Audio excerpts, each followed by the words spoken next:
Buenas tardes, sean bienvenidas y bienvenidos a un programa más de Jueves y Debate. Jueves de Debate. Este es un espacio del Gobierno de la Ciudad de México para abrir espacios de diálogo plural, de diálogo democrático, donde todas y todos podamos discutir los asuntos que nos preocupan, los temas que nos unen, que nos dividen, con un espíritu de convivencia democrática y de respeto a la diferencia. Un diálogo que es muy valioso para evitar la polarización que nos ha aquejado en los últimos momentos. Y para iniciar este espacio hemos decidido abordar el tema del 5º centenario de lo que solíamos llamar Conquista de México y que ahora pues se llama 500 años de la resistencia indígena o invasión o muchos otros términos. Eso es algo que también se discutirá en estos jueves de debate, cómo llamar estos eventos. Y vamos a retomar en esta sesión de hoy, cuyo título es ¿Quiénes vencieron? ¿Quiénes fueron vencidos? Vamos a retomar el cuestionamiento que hemos venido haciendo a algunos de los cánones de las ideas establecidas de nuestra historia. En el programa del jueves pasado terminaron las participantes y los participantes preguntándose sobre la validez de las interpretaciones de Octavio Paz en El laberinto de la soledad para entender la identidad mexicana, y hoy iniciamos con un cuestionamiento igualmente profundo relativo a otro de los elementos claves de nuestra visión de la historia nacional, que es precisamente la llamada visión de los vencidos. Esta idea de que hace 500 años en lo que se llama Conquista Española de México, dentro de esta visión, los indígenas en su conjunto fueron vencidos, fueron derrotados, y eso marcó el fin del mundo prehispánico, del mundo indígena, y a partir de entonces, del 13 de agosto de 1521, se supone que los protagonistas de la historia de nuestro país serían otros. Ya no tanto los pueblos indígenas, sino los españoles, los africanos y posteriormente los inmigrantes de todo tipo y los mestizos, que son concebidos como diferentes a los indígenas. Sin embargo, nos parece que esta visión merece ser cuestionada, en buena medida porque es lesiva a los propios pueblos indígenas y porque ha sido fundamento de políticas que los han aquejado en sus derechos, en sus idiomas y en sus culturas. Y en segundo lugar, porque esta visión de los vencidos no es una visión histórica contemporánea a los acontecimientos del siglo XVI. En el siglo XVI, el 13 de agosto de 1521, cuando cayó México Tlatelolco y se rindieron los mexicas por intermedio de Cuauhtémoc, su gobernante, no fueron vencidos todos los indígenas, ni la mayoría de los indígenas que estaban de hecho del otro lado de los vencedores no se consideraron vencidos durante todo el periodo colonial, y la idea de los indios vencidos y la visión de los vencidos es más bien un invento del nacionalismo mexicano, de la historia nacional mexicana, ya del México independiente en los siglos XIX y en el siglo XX, que tiene mucho que ver con las propias políticas que el Estado mexicano estaba haciendo en esa época contra las poblaciones indígenas. Políticas que incluían despojo de sus tierras, que incluían desplazamientos forzosos en muchos casos, esclavización y genocidio en los casos más extremos, y también persecución lingüística y imposición de la cultura occidental sobre los indígenas. Y entonces estas políticas que realmente convierten en vencidos a los indígenas en el siglo XIX y en el siglo XX son proyectadas hacia el pasado y se le atribuyen a la conquista, como si todo eso que el Estado mexicano estaba haciendo 300 años después hubiera sido hecho de alguna manera u otra por los españoles en la guerra que duró 2 años en que conquistaron México Tenochtitlan. Y entonces justamente lo que pretendemos hacer en esta mesa es deshacer este nudo ideológico que vincula pasado y presente de una manera un poco tramposa, desde luego, y sobre todo de una manera que resulta, lo repito, lesiva a los propios pueblos indígenas, porque los borra de nuestra historia después de la conquista y porque niega su participación tanto en la historia del periodo que llamamos colonial como en la historia del México independiente. Una participación que veremos que es mucho más importante de lo que solemos reconocer. Entonces, para discutir este tema tan actual, porque combina lo que sucedió hace 500 años con lo que sucedió hoy, pues tenemos grandes invitados de diversas disciplinas, historiadoras, lingüistas, antropólogos, que nos van a dar muchas luces. Entonces, tenemos también un público que se ha presentado en gran número por aquí, lo cual nos da mucho gusto y que también participará en la conversación más adelante. Y queremos agradecer a la Faro Cosmos por su hospitalidad una vez más, por este espléndido espacio que nos ha dado, y agradecemos la presencia también de la Secretaría de Cultura del Gobierno de la Ciudad de México, Vanessa Bojorquez, que ha apoyado muchísimo estos espacios y que nos da mucho gusto que nos acompañe hoy. Entonces, pues ya, sin más dilaciones, vamos a pasar a la discusión de la mesa, y tengo el gusto de presentar a la primera de nuestras invitadas, la doctora Marta Martín Gabaldón. Ella es licenciada y maestra en Historia por la Universidad Complutense de Madrid y maestra y doctora en Antropología por el Centro de Investigaciones y Estudios Superiores en Antropología Social de México, el llamado CIESAS. Es investigadora en el Instituto de Investigaciones Históricas de la UNAM, en su unidad Oaxaca, en el área de Historia Colonial. Imparte clases en la Facultad de Filosofía y Letras de la UNAM y en la Universidad Autónoma Benito Juárez de Oaxaca. Además, colabora con el posgrado en Antropología del CIESAS en calidad de profesora invitada. Ha explorado el estudio etnohistórico de la Oaxaca colonial, con especial atención a sus configuraciones político-territoriales y a la relación de los pueblos con el ambiente y sus recursos naturales. Adelante, Marta, bienvenida. Muchísimas gracias, Federico. Bueno, pues muchas gracias por su presencia en este magnífico foro. También gracias por la invitación a dialogar sobre estos temas tan pertinentes, y creo que es una ocasión de oro para, como decía Federico hace un momento, conectar asuntos del pasado sobre los cuales pues venimos muchos meses dialogando de manera crítica, con temas de total vigencia y actualidad que nos atañen a todas y a todas, y me atrevería a decir de ambos lados del Atlántico, como ahora pues les quiero mostrar. Esta crítica necesaria a la visión de los vencidos creo que contiene un elemento fundamental desde su misma enunciación. El concepto de vencedor, de vencido, que venimos precisamente a cuestionar. No se trató de algo monolítico durante todo el proceso de llamada conquista de México, sino que tenemos que atender en primer lugar a todos sus matices, a toda la heterogeneidad, sobre todo de actores sociales y procesos que se dieron en él. Entonces yo quería iniciar poniendo sobre la mesa tres, por así decirlo, creo que dicotomías muy fuertes que se han ido forjando en época histórica y que han desafortunadamente cristalizado y que todavía venimos arrastrando pues en nuestro presente. La primera de ellas tiene que ver con lo que también se comentaba hace un momento, de que en el siglo XIX y siglo XX fue cuando se forjó realmente esta idea, de la mano del nacionalismo, de que los indígenas fueron vencidos. Pero fueron vencidos los indígenas contemporáneos, por así decirlo, mientras que se veía el pasado prehispánico como un pues elemento glorioso de la historia, las ruinas arqueológicas, las pues diversas campañas que comenzaron, ¿no? Desde finales, bueno, diferentes momentos, pero ya en el siglo XX cobraron mucho más protagonismo.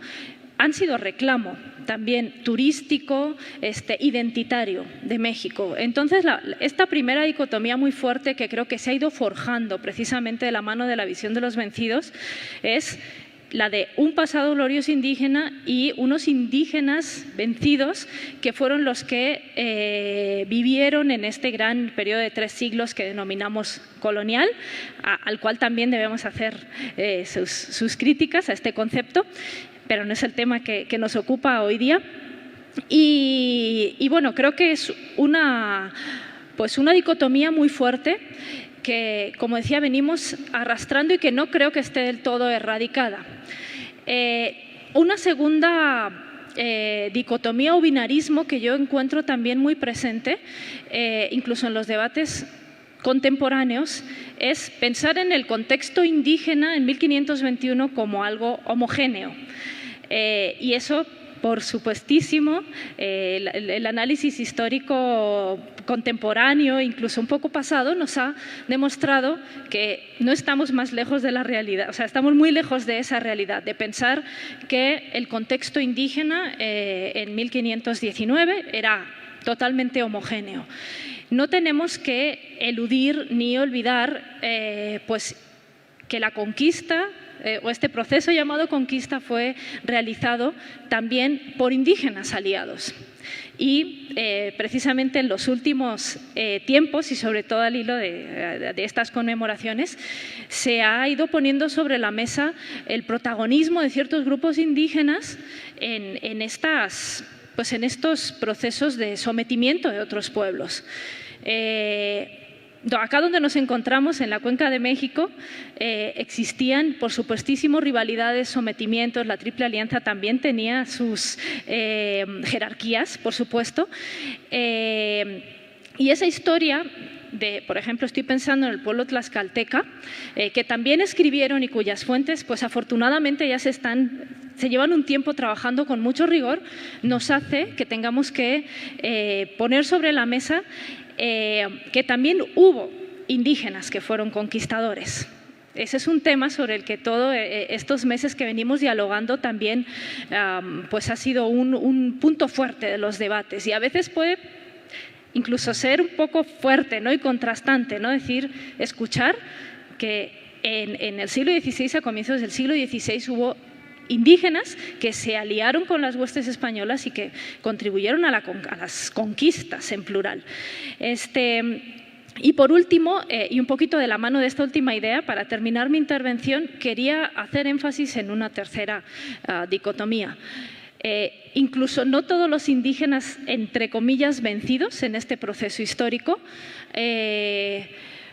fueron iguales, por así decirlo. Hubo élites que luego obtuvieron el estatus de señores naturales primero, posteriormente caciques, que supieron conservar sus privilegios, fueron los intermediarios, por así decirlo, ideales entre las autoridades españolas y el resto de los pueblos, y que tampoco podemos encajonar de manera tan gratuita y tan simplista del lado de los vencidos, porque supieron ejercer toda esta serie de privilegios, y muchos lo vemos muy bien en el estado de Oaxaca, muchos cacicazgos sobrevivieron incluso al periodo de la independencia y se extinguieron poquito después. Y estamos hablando de caciques indígenas que eran enormes terratenientes. Entonces, con estos tres ejemplos, creo que, en resumen, quiero poner de manifiesto la complejidad del tema al que nos estamos enfrentando y la necesidad de diluir estas dicotomías y analizar todo con el rigor que se merece. Muchas gracias. Muchísimas gracias, Marta. Creo que has planteado temas a los que volveremos, ¿no? Este contraste entre la glorificación de lo que llamamos los indios muertos, los indios del pasado, y el desprecio, la discriminación hacia los indios vivos, y desde luego la heterogeneidad de los pueblos indígenas. No se puede generalizar sobre los pueblos indígenas porque siempre va a haber excepciones, siempre va a haber diferencias, y hay contradicciones en las propias sociedades indígenas. No son sociedades homogéneas ni armoniosas como la nuestra tampoco lo es. Y para continuar entonces con la discusión, tengo el gusto de presentarles al doctor Carlos Arturo Hernández Dávila. Él es licenciado en etnología y maestro y doctor en antropología social por la Escuela Nacional de Antropología e Historia aquí en la Ciudad de México. Ha sido coordinador y actualmente subdirector de licenciaturas en la misma escuela, y es profesor de asignatura en el Departamento de Reflexión Interdisciplinaria de la Universidad Iberoamericana. Su trabajo se concentra en la recepción y reconfiguración del cristianismo en comunidades indígenas, especialmente otomíes, en el centro de México. Bienvenido. Muchas gracias a todos y a todas. Me llama la atención un amplio público de jóvenes, ¿no? Y es muy posible que ellos dentro de 50 años tengan que hacer otras discusiones sobre lo que nosotros dijimos, y eso significa que en efecto la memoria, para que pueda funcionar, debe ser conflictiva.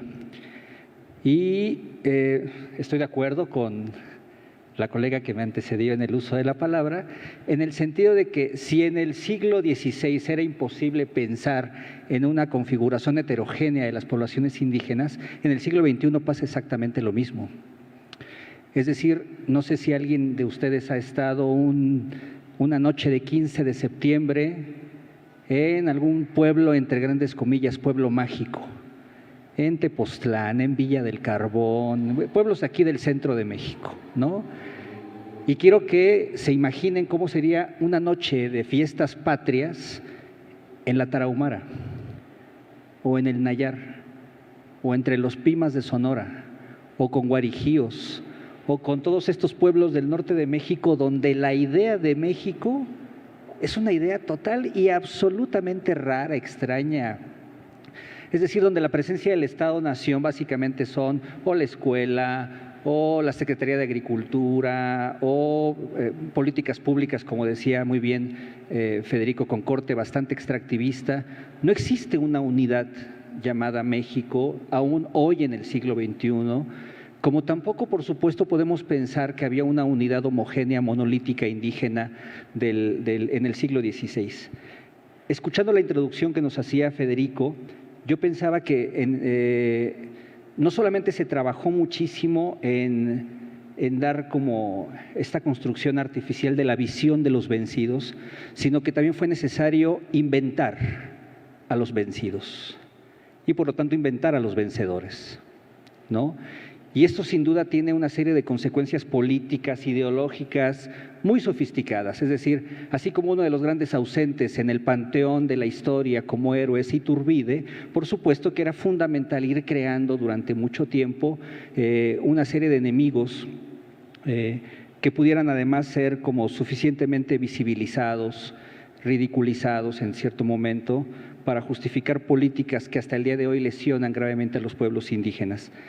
Tengo la impresión de que estaba pensando en este mural, se me fue ahora el autor, seguramente está en Palacio Nacional, del fraile franciscano abrazando, consolando al indígena que está vencido justamente, o estos murales de González Camarena, ¿no? Donde está este que se llama La fusión de dos culturas, un caballero águila que está lanceando a un caballero español con su caballo, etcétera. Estas poderosas imágenes de la iconografía que están en una buena parte de los libros de texto, nuestros imaginarios, siguen teniendo referencias muy interesantes que sin embargo no se sostienen en una buena parte de la experiencia de la memoria ritual hoy en los pueblos indígenas.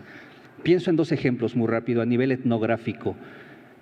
Yo soy de un municipio que se llama Nicolás Romero, en el Estado de México, donde hay un pueblo otomí en resistencia, San Francisco Magú, que tiene dentro de su propia memoria ritual la característica de no pagar impuestos al municipio. Y una buena parte o el discurso en el cual amparan este no pago de impuestos a la cabecera municipal tiene que ver con una exención de impuestos que les hizo el virrey Antonio de Bizarrón por haberlo alojado cuando éste huía de las autoridades que le habían dado un pequeño golpe de Estado en el siglo XVIII. De tal suerte que hoy cuando uno va a Magú, en efecto, uno descubre que el peso de la autoridad y lo que garantiza la autonomía de San Francisco Magú es un papel virreinal. Pero si van el 24 de abril a las montañas de Guerrero, esto lo trabajó muy bien Samuel Villela, un gran etnógrafo, van a encontrar que una buena parte de los pueblos celebran a San Marcos, con eso dan inicio al ciclo de lluvias, pero sacan sus códices coloniales, donde el rey les dio los amparos de los títulos, etcétera, y a los códices se les da de comer, se les ofrenda, se les baila, se les sacrifican algún tipo de aves, se hace algún tipo de fiesta, de tal suerte que cuando uno pregunta ¿qué está sucediendo aquí? La gente te dice, claro, este papel es el pueblo y son los límites del pueblo y son las tierras comunales. Y lo que te da a entender es que en efecto hay una continuidad muy compleja que tiene que ver con este modo colonial donde los pueblos de indios tenían una autonomía extraordinaria que defendieron a sangre y lodo y de la que hoy, entre otras cosas, una buena parte de las políticas públicas los quiere despojar.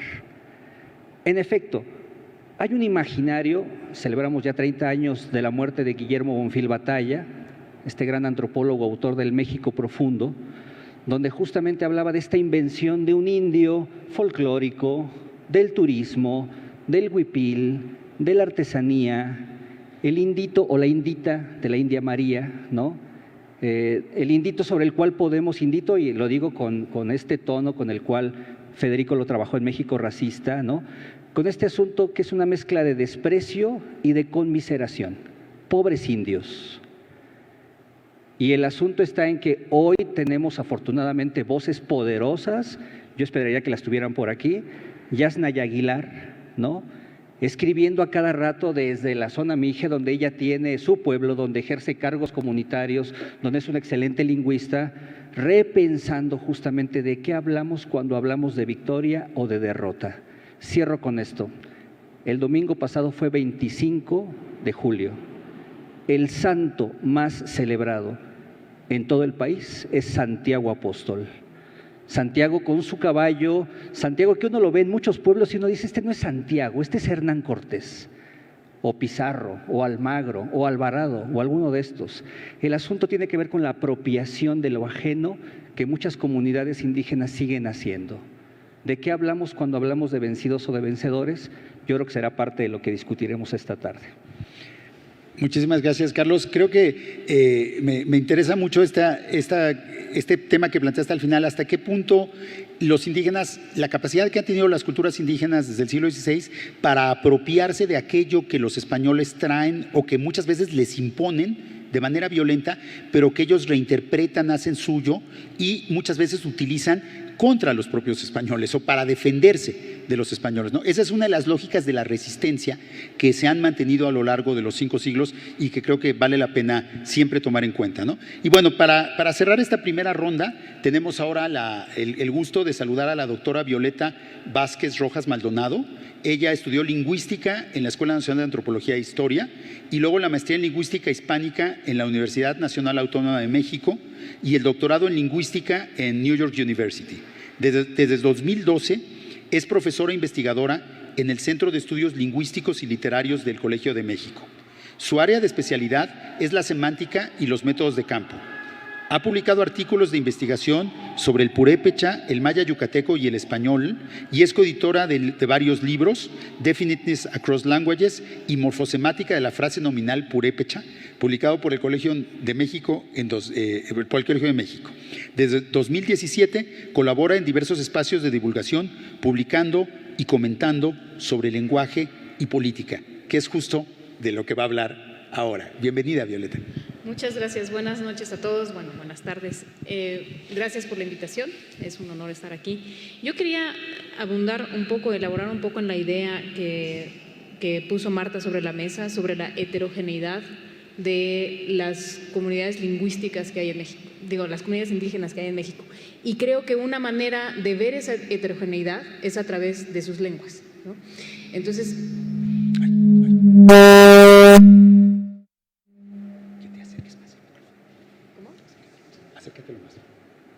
Acércatelo más. Ok, ahí está bien. Bueno. Sí. Entonces, para darnos una idea de cómo son las relaciones entre los diferentes pueblos, ¿no? Podemos ver cuáles son las relaciones entre sus diferentes lenguas. Y una de las imágenes que me gusta usar, porque casualmente estamos más familiarizados con cómo son las relaciones entre las lenguas de Europa que cómo son las relaciones entre las lenguas de México, ¿no? Si yo te digo cuál es la relación entre el portugués y el rumano, pues todos saben que vienen del mismo grupo romance, pero no sabemos, por ejemplo, cuál es la relación entre el pima y el totonaco, ¿no? Ninguna, genéticamente ninguna.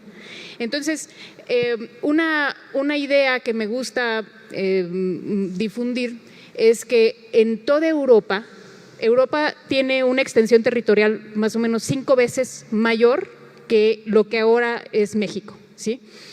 Todas las lenguas de Europa, que vamos a decir que son unas 200, ¿no? El número casi siempre es arbitrario, pero vamos a decir que son unas 200 lenguas que se hablan en Europa, se pueden agrupar genéticamente, o sea, si tú rastreas orígenes comunes a esas lenguas, vas a encontrar que en Europa la mayoría de esas lenguas pertenecen a una familia que se llama indoeuropeo.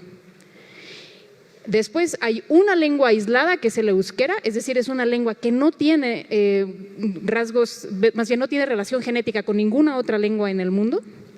Y después hay una familia pequeñita que es la familia urálica, nada más, ¿no? Que tiene unas 2 o 3 lenguas. Esas son las lenguas, esa es la diversidad lingüística de Europa. ¿Sí? Es un territorio con muchas lenguas, pero que pertenecen casi todas a una misma familia. Bueno, en el territorio actual mexicano, las lenguas que conforman esta extensión territorial, que como dije es 5 veces más pequeña que Europa, las lenguas que se hablan aquí se agrupan en 11 familias.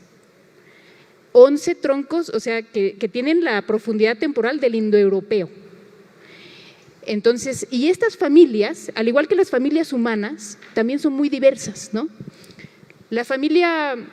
Hay familias que son numerosas y que están muy cercanas unas a otras, como la familia otomangue, ¿no? Que son muchísimas lenguas, todas ellas, por cierto, tonales, las únicas lenguas tonales de México y todas ellas tonales, que se hablan en un espacio más o menos, digamos, son más o menos cercanas unas a las otras, ¿no? Digamos que van desde Hidalgo, el otomí, que acaba de mencionar Carlos, hasta el mangue, que se hablaba en Chiapas, que que se extinguió durante este proceso después de la colonia. Y luego están las lenguas yutoaztecas, por ejemplo, que vienen desde el estado de Utah. Por eso el nombre, la lengua yute es la lengua más norteña, digamos, de esta familia, hasta el náhuatl, ¿no? Es toda una familia que tiene, digamos, miembros dispersos, ¿no? Que te dan idea de cómo han sido los movimientos poblacionales de estas comunidades, ¿no? De dónde vienen, por dónde han pasado, dónde van dejando parientes. Entonces, la diversidad lingüística de México te habla en las relaciones que hay entre las lenguas, te habla de cómo se fue poblando, ¿no? Y de una densidad digamos, no es nada más que hay muchas lenguas, es cómo están relacionadas unas con las otras. Hay 4 lenguas aisladas en México, es decir, hay 4 lenguas de las que no sabemos cuáles son sus parientes, no sabemos de dónde vinieron, ¿no? Una de ellas es el purépecha, justamente, que además fue una lengua súper importante desde antes de la llegada de los españoles, durante la colonia, ¿no? Se mantuvo como una lengua, pues, de poder, digamos, y que por lo tanto gozamos de un montón de estudios y gramáticas, de las gramáticas más antiguas que se han escrito en lenguas mexicanas, han sido las del purépecha.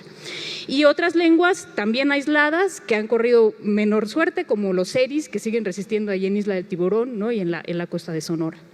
Entonces, toda esta diversidad, con esto se enfrentaron los españoles cuando llegaron, ¿no? O sea, no llegaron a un lugar donde se hablaba náhuatl, llegaron a un lugar donde se hablaban lenguas de todas estas familias que no tenían relaciones genéticas realmente entre sí, pero que sí tenían, muchos de estos pueblos, obviamente, pues relaciones culturales. Y esa diversidad se mantiene hasta ahora. Entonces, yo creo que podemos ver el vaso medio lleno, medio vacío, ¿no? Podemos decir, bueno, sí, el número de hablantes de lenguas indígenas pues ha descendido drásticamente, ¿no? De modo que de ser la totalidad del territorio a ser ahora solamente el 6% de la población. En número de hablantes sí podemos decir que ha habido una disminución drástica, pero propiciada, como bien dice Federico, sobre todo a partir de la instauración del Estado mexicano moderno. Y por otro lado, también podemos decir, bueno, y a pesar de todos estos embates y a pesar de todas estas políticas, porque las lenguas no desaparecen solas, o sea, una idea que hay que quitarnos de la cabeza es que las lenguas mueren. Las lenguas no mueren, las lenguas cambian. Si mueren es porque las matan las políticas lingüísticas. Entonces, creo que en la diversidad lingüística actual, en el hecho de que se hayan mantenido todas estas lenguas, con estas estructuras de diversidad de familias, no es que desaparecieron un montón y ahora hay un montón de hablantes de lenguas indígenas de una sola lengua o de una sola familia, no, es que la diversidad también se mantuvo en esos niveles genéticos. Creo que lo podemos ver también como una historia de resistencia, o sea, esas cosas eso no pudo haber sucedido si hubieran sido vencidos todos esos hablantes, ¿no? Muchas gracias, Violeta. Muchas gracias, Violeta. Y bueno, habría que señalar que en 1821, en el momento de la consumación de la independencia de México, muy probablemente las lenguas, más del 75% de la población del país hablaba lengua indígena y solo una cuarta parte hablaba español, para que vean la dimensión del cambio en los últimos 2 siglos. Y con eso nos vamos a un corte de estación y regresamos. Muchas gracias.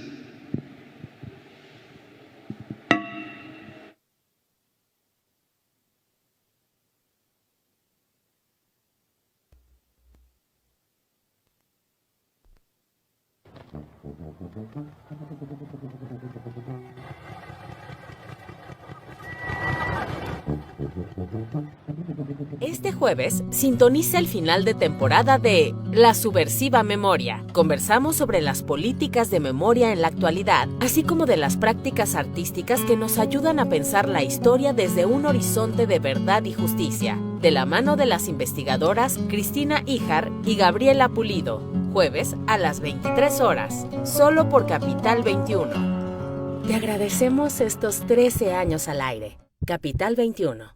Corazón de la capital. Si llevamos a cabo esta reforma, bajará el precio de la luz y del gas. Fue en el año de 2013 cuando diputados aprobaron la reforma energética.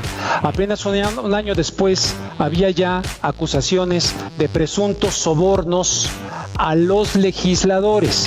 ¿Qué herencia nos dejaron las políticas energéticas del neoliberalismo? Este jueves, en Aunque Usted No Lo Vea, nuestros expertos analizarán los efectos de las reformas estructurales y cómo éstas sirvieron para favorecer intereses privados.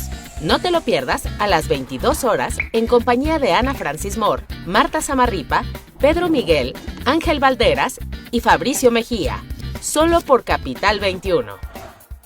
Te agradecemos estos 13 años al aire. Capital 21. Corazón de la capital. Este jueves, sintoniza el final de temporada de La Subversiva Memoria. Conversamos sobre las políticas de memoria en la actualidad, así como de las prácticas artísticas que nos ayudan a pensar la historia desde un horizonte de verdad y justicia, de la mano de las investigadoras Cristina Híjar y Gabriela Pulido. Jueves a las 23 horas, solo por Capital 21. Te agradecemos estos 13 años al aire. Capital 21. Corazón de la capital. Si llevamos a cabo esta reforma, bajará el precio de la luz y del gas. Fue en el año de 2013 cuando diputados aprobaron la reforma energética. Apenas un año después había ya acusaciones de presuntos sobornos a los legisladores. ¿Qué herencia nos dejaron las políticas energéticas?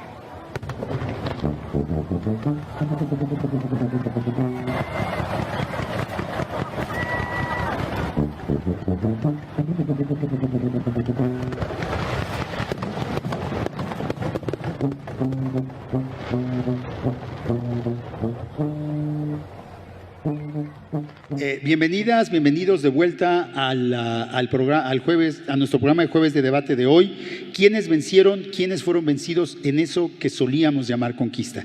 Y entonces creo que en la primera ronda han surgido varios elementos comunes. Desde luego, la pluralidad de las realidades indígenas, que es imposible hablar de los indígenas en singular, sino que son muchas lenguas, muchas culturas, muchas circunstancias diferentes. Y también lo que ha quedado claro es que eso que llamamos ser vencidos no es algo que se les haya sucedido automáticamente en 1521, sino que ha sido resultado de políticas hasta el siglo XXI, ¿no? Que políticas del gobierno, acciones públicas. Y justamente viene al caso recordar a Guillermo Bonfil, el antropólogo autor de México Profundo, que ya mencionó Carlos, y que justamente acuñó un concepto que me parece muy importante para definir estos procesos que estamos hablando, que es el concepto de desindianización. O sea, que es desindianizar, quitarle lo indígena a la población.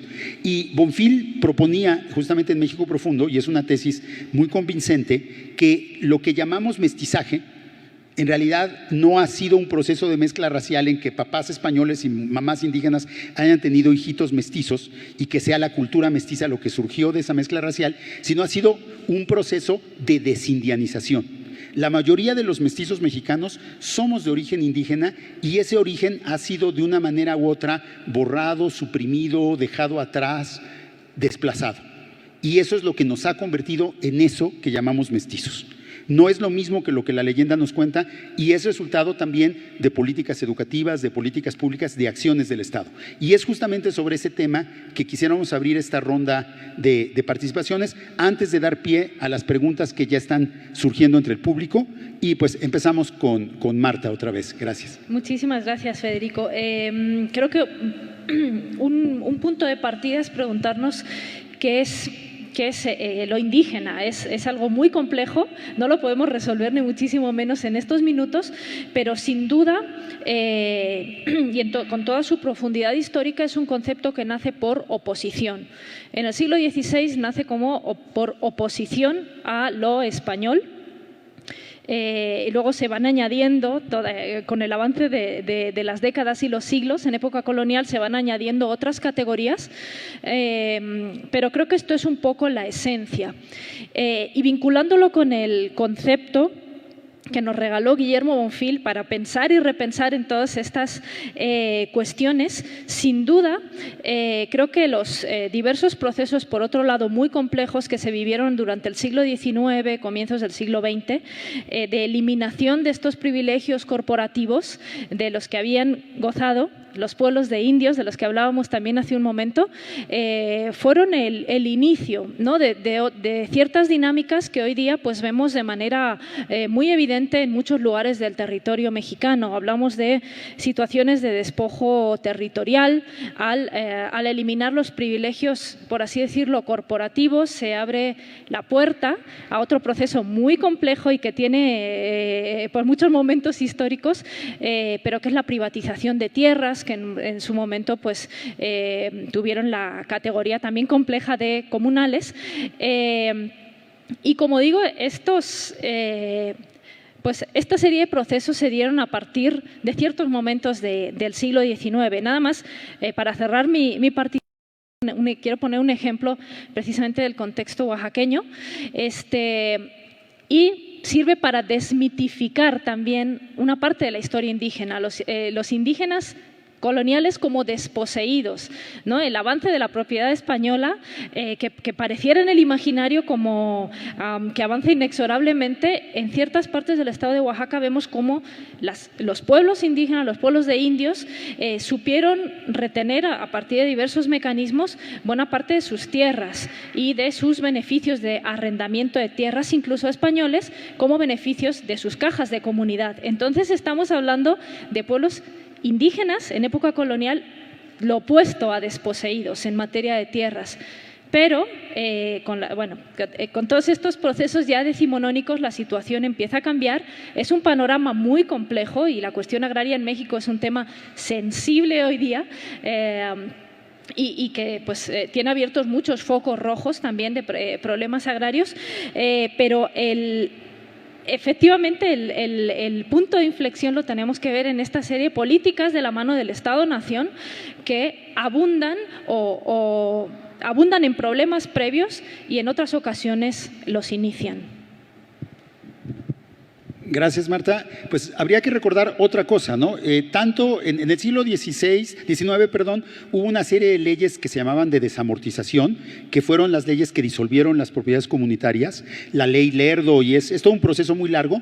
Y durante mucho tiempo se pensó que esas leyes, en efecto, habían, como teníamos la visión de la conquista, habían terminado con las tierras indígenas, y lo que se está descubriendo en los últimos años es que las comunidades del siglo XIX fueron muy capaces de resistirse a este embate liberal y lograron muchas de ellas conservar sus tierras por medio de rebeliones, por medio de procesos judiciales, por medio de maniobras políticas muy, muy inteligentes, ¿no? Y lo mismo pasó con la contrarreforma agraria del salinismo en 92, ¿no? En el 92 se instituyó una nueva ley agraria también que buscaba la privatización de las tierras comunitarias, y la gran sorpresa es que esta no sucedió, que las comunidades en México, así como mantienen sus idiomas, mantienen sus tierras, porque es un elemento central de identidad y de resistencia. Y entonces, más bien, ahora la historia de estos procesos es la historia de cómo las comunidades han sabido defender sus tierras pese a todos sus intentos de despojarlos. Muchas veces las han perdido, pero muchas otras veces las han defendido. ¿Carlos? No, y pensemos en el indio del siglo XIX, que es Benito Juárez, con todo este asunto tan complejo de las leyes de desamortización, la expropiación de tierras, etcétera. Yo recuerdo una clase en la ENA cuando Leopoldo Baliñas Cuaya, Polo Baliñas, dijo, bueno, pero Juárez no era indio, y entonces todo el mundo dijo, ¿pero cómo? Pues era zapoteco y estudiaba abajo de un árbol mientras cuidaba sus ovejitas, ¿no? Y dijo, no, a ver, es que tú pregúntale a los zapotecos, entre otras cosas, la relación con la tierra, el ejercicio de los cargos en la comunidad, la cantidad de cosas que unen a la gente con la comunidad y le dan sentido para decir soy zapoteco, no soy indio, soy zapoteco, ¿no? Son cosas que es posible que muchos personajes perdieron y que no mantuvieron en muchos sentidos y que son parte del debate tan complejo que en el siglo XIX hizo que una buena cantidad de intelectuales liberales, muchos de ellos indígenas, ¿no? Y revisemos las fuentes. Dicen, claro, los indios, mientras no salgan de su atávica ignorancia y no gasten dinero en velas, y no sigan con este asunto de las cofradías y las peregrinaciones a Chalma, pues nunca vamos a ser una nación como tendríamos que serla al modelo francés o norteamericano. Sumamente complejo. El tema de las tierras y el tema de la memoria, que es fascinante, compañeros, compañeras. Pienso en los códices Techialoyan, un conjunto de documentos que hay en varias partes del centro de México, y pienso en el códice Techialoyan de Huixquilucan, aquí enfrente en el Estado de México, donde uno abre el códice y se encuentra a los dos padres fundadores de la comunidad, padre y madre, con escudos heráldicos hispánicos, españoles. Y cuando les preguntan, oigan, ¿desde cuándo son dueños de estas tierras? Desde inmemorial tiempo. ¿Y eso cuándo fue? No tengo la menor idea. Y al día de hoy una cantidad extraordinaria de debates sobre la tierra se ancla no solamente en documentos, también en rituales, también en el santo patrón y también por supuesto en documentos de este tipo que dan cuenta de alianzas de las élites. No sé si el público conozca Noticonquista. Sí, eso se nota que… Yo cuando leí Noticonquista, una cosa que alguien de ustedes escribió sobre cómo regiones enteras de Oaxaca fueron tomadas por los españoles sin la presencia de ningún solo español, gracias a la serie de alianzas que se tenían, por supuesto que uno da cuenta de estos equilibrios en los cuales no es tan sencillo, en efecto, decir que o asignar calidad moral, indio igual a bueno, español igual a malo. Cuando entra la moral se convierte en un debate ideológico muy complejo, ¿no? Que nos polariza mucho más de la cuenta. Ahora, para ir cerrando mi comentario, pensemos en regiones indígenas en México hoy, que no solamente tienen una cantidad muy compleja de pluralidad, sino que también es posible que muchas cosas de las que suceden en México se deben para bien y para mal, esto no es moral, es un hecho de un juicio mío, a la presencia indígena. Si van a San Cristóbal de las Casas, se van a dar cuenta de que hoy la ciudad bulle en Tzotzil, ¿no? Y tú puedes entrar a una fondita y le preguntas a la gente, sobre todo si la señora de la fondita es coleta, es decir, de San Cristóbal de las Casas, oiga, mucho Tzotzil, ¿verdad? Sí, mucho indio, mucho chamula, nos quieren robar San Cristóbal. Bueno, lo que esa señora no sabe es que en 1712 ya había habido una sublevación de celtales y tzotziles contra San Cristóbal, que era ciudad real, que en 1868 los chamulas sitiaron Ciudad Real, donde ha habido, y por supuesto el EZLN en el 1994, hay una constante muy interesante donde hay procesos de resistencia y de revaloración de estas complejas tradiciones. Pero sin salirme de San Cristóbal, si le dicen al taxista, ¿me puedes llevar en la noche a La Hormiga?, que es uno de los barrios periféricos, es posible que el taxista les diga no. Es la zona Tzotzil de alianza con el crimen organizado, con el cártel del Golfo, con casas de seguridad y secuestros. ¿Cómo se lee eso? ¿Cómo se entiende eso? O vamos otra vez a la montaña de Guerrero con las alianzas entre ciertos cárteles y pobladores indígenas para el cultivo de la amapola. Es más, por favor googleen Huachochi, amapola, y van a encontrar cómo, entre otras cosas, la Sierra Tarahumara hierve de amapola, porque en efecto una tonelada de maíz se compra en 800 pesos y una tonelada de amapola se compra en un precio bastante grande. Un poco tal vez, y con esto cierro, iba a cerrar hace rato, ahora sí cierro, Federico. No, aquí hay un problema muy interesante y es el tema de la moralización. Indio igual a bueno, español o blanco igual a malo. Habría que ver matices muy complejos y dejaré para mi última intervención, si es que hay última, no solamente el tema de la desindianización, sino la reindianización, la repurepechización. Estas luchas en el Estado de México de pueblos que hace 20 años, Xochicuautla, Huitzilapan, Ameyalco, del Valle de Toluca, que hace 30 años decían, no, otomíes ya no hay. Fueron los abuelos, las abuelas que andaban de guaraches, descalzos, con ayates, ya tenemos luz eléctrica, ya tenemos las escuelas, ya no hay otomíes aquí. Y el gobierno del Estado de México les planta una carretera que une Naucalpan con Toluca y los pueblos se alzan. Y cuando les preguntas por qué se alzan, porque somos otomíes. Oigan, pero ustedes me habían dicho, no dijimos nada, y si lo dijimos se nos olvidó. Y es legítimo, por supuesto, esta etnicidad instrumental que hace que la gente vuelva a sacar una cantidad extraordinaria de recursos de la memoria y de la memoria ritual para poder autodefinirse de manera constante. Nada dura para siempre. Y es posible que, como las lenguas, también las culturas se reinventen.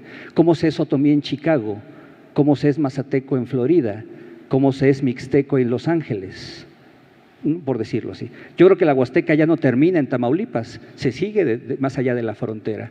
Y la gente toca muy buen son huasteco y sigue celebrando a la Virgen de Guadalupe en su advocación Tonantzin en Nueva York sin mayor problema. ¿Qué sucede ahí? Gracias. Muchas gracias, Carlos. Violeta, ya para terminar el bloque, las preguntas las haremos regresando a la siguiente pausa. Bueno, si bien estoy de acuerdo con Marta en que la categoría indígena es muy difícil de definir, pues es una categoría política, no necesariamente es una categoría de pertenencia étnica, pero ciertamente el Estado mexicano siempre ha identificado indígena como el que habla una lengua indígena, ¿no? Así es como te cuentan en el INEGI y esas son las referencias que tenemos. La defensa de la tierra.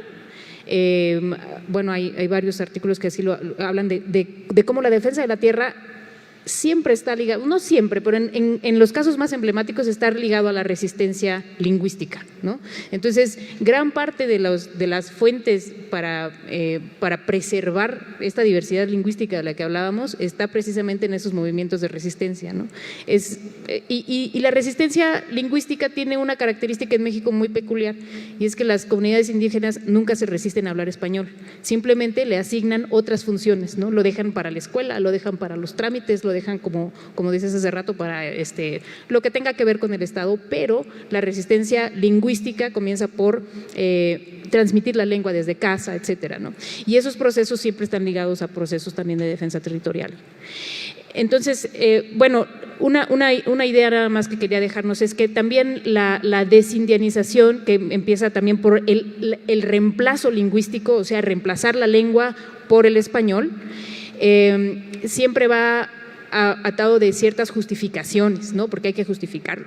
Y generalmente se justifica con cosas como, bueno, es que esas lenguas no sirven para expresar estos conceptos elaboradísimos que tenemos. Yo qué sé, siempre hay una justificación, por lo general falsa, para el reemplazo lingüístico.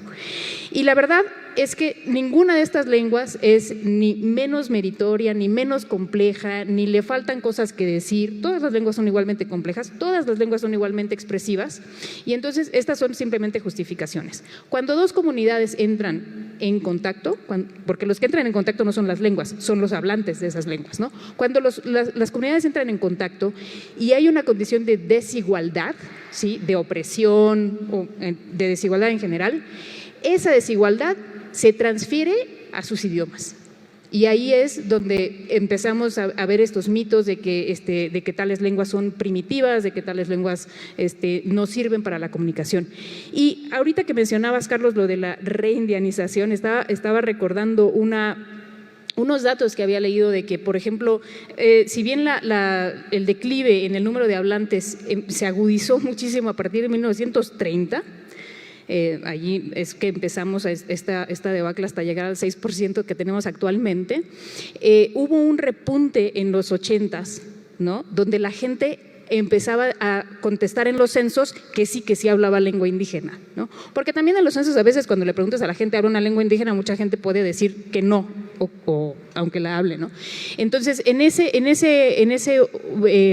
década del 80 al 90, hubo un repunte en el número de hablantes de lengua indígena que todavía no se puede explicar. Algunos dicen, es pues simplemente porque cambiaron sus condiciones materiales de vida y a lo mejor tuvieron más hijos, pero lo importante es transmitieron su lengua y la gente afirmaba en esos censos hablar una lengua indígena. Después, con los gobiernos neoliberales se perdió, ¿no? ¿Por qué? Porque ahora lo bueno es hablar inglés y entonces otra vez empezó este mito de desigualdad entre lenguas donde unas son más buenas que las otras, ¿no? Y eso es lo que ayuda al reemplazo lingüístico y a la sustitución de lengua, ¿no? Pero bueno, seguimos después. Pues realmente me parece que es muy importante, una constante en estas intervenciones ha sido la relación entre lengua y poder, ¿no? Y finalmente la relación entre cultura y poder. O sea, finalmente las culturas indígenas están en una posición subordinada no porque sean intrínsecamente inferiores, así como las lenguas indígenas no son dialectos, son idiomas como cualquier otro idioma, sino están en esa posición de marginación, de discriminación, de desventaja, por las relaciones políticas que las han colocado ahí, por las políticas de despojo territorial, por una política educativa que durante décadas obligaba a los niños a aprender a leer en un idioma que no era el suyo. Imagínense que a nosotros nos alfabetizaran en alemán, sin hablar una palabra de alemán. Pues no aprenderíamos bien el alemán ni aprenderíamos a leer bien. Pues eso le pasa a un niño triqui cuando lo llevan a la escuela y lo obligan a aprender a leer en español, cuando él, por ejemplo, es monolingüe porque viene de una familia triqui, ¿no? Entonces tiene que abrir el idioma extranjero y leer en el idioma extranjero. Esos son el tipo de políticas que van marginando las lenguas indígenas. Y otro detalle interesante es que el náhuatl, que es pues la lengua indígena más hablada el día de hoy, muy probablemente debe su gran auge al periodo colonial. O sea, porque el náhuatl fue una lengua que utilizaron los conquistadores indígenas, tlaxcaltecas, texcocanos, mexicas y españoles como una lengua franca. Y entonces, realmente la lengua dominante en el periodo colonial probablemente era más el náhuatl que el español. El español era la lengua de los españoles, pero cuando los españoles salían al campo y querían interactuar con indígenas, lo que hablaban era náhuatl. Y en Oaxaca había muchas familias lingüísticas diferentes, tenían sus escritores, la gente que escribía en náhuatl y sus traductores de náhuatl, porque el náhuatl era la lengua de comunicación. Un poco el papel que cumple ahora el español, y precisamente el náhuatl lo hubiera podido seguir cumpliendo. La Constitución de 1824 se hubiera podido escribir perfectamente en náhuatl, que probablemente en ese momento era una lengua que hablaba más gente que el español. Pero pues la escribieron los criollos que solo hablaban español. O en todo caso aprendían inglés, ¿no? O francés. Bueno, francés en esa época tal vez más que inglés, ¿no? Ahora aprenden inglés. Entonces ahí vemos cómo lo que hay detrás de todas estas relaciones son jerarquías sociales. Pero pues vamos a un corte y volvemos con las intervenciones del público.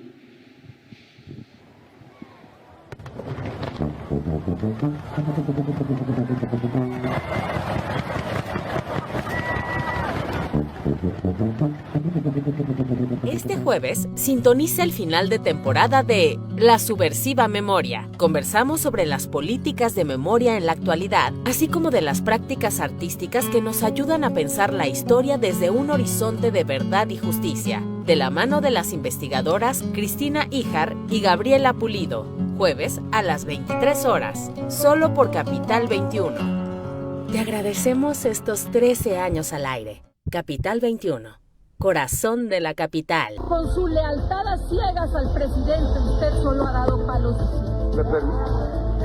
¿Me permite, por favor? A ver, no voy a...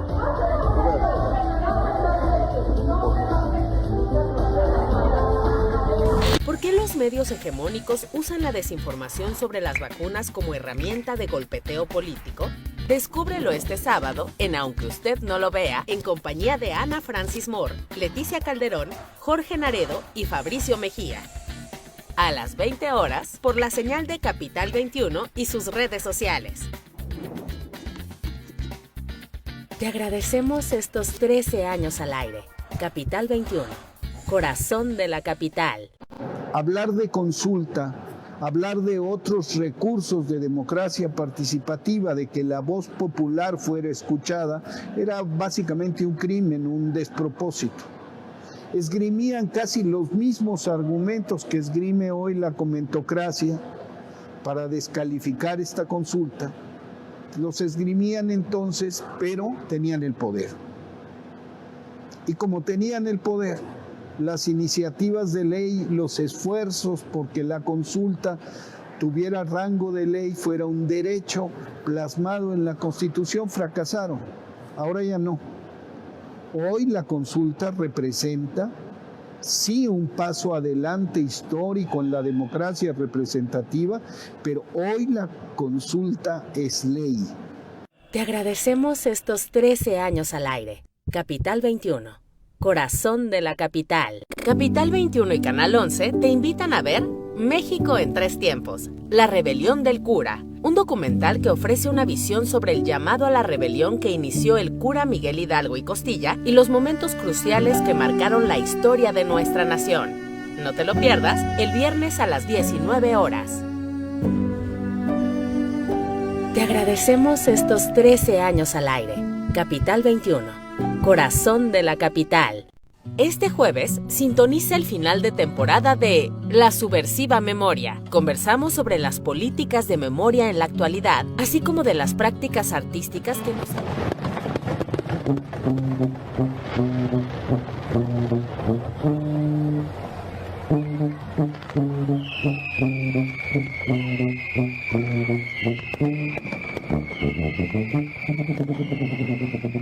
Bienvenidos de vuelta a nuestra tercera sección de este programa, y tenemos el gusto de tener 3 preguntas del público que vamos a escuchar en sucesión y luego pues serán abordadas por la mesa.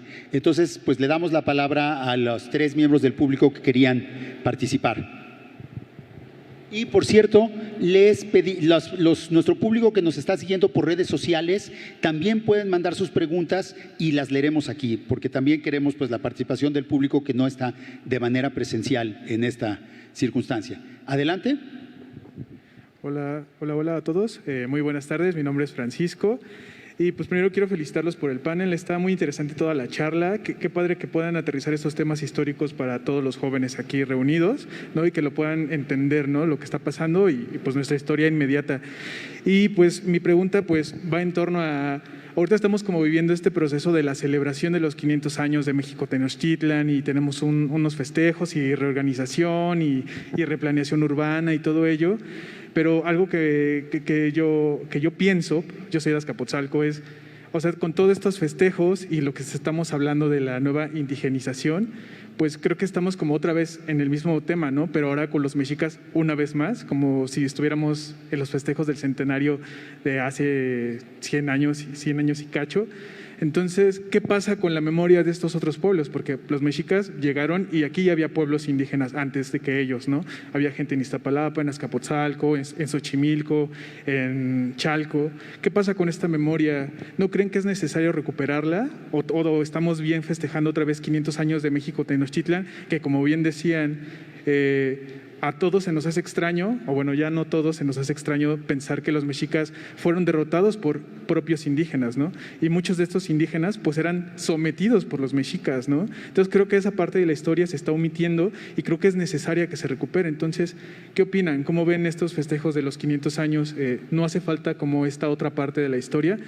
Un ejemplo que me queda muy claro es esta avenida que era México-Tacuba, ahora es México Tenochtitlan. En este aspecto no se está omitiendo esta memoria de la gente de Tlacopan, no se debería de respetar al menos eso. Lo de Puente Alvarado lo entiendo, es claro, ¿no? Pues Alvarado lo que hizo fue trágico, pero ¿y los otros pueblos? ¿La memoria dónde está? Esa es mi participación y mi pregunta. Gracias. La segunda pregunta.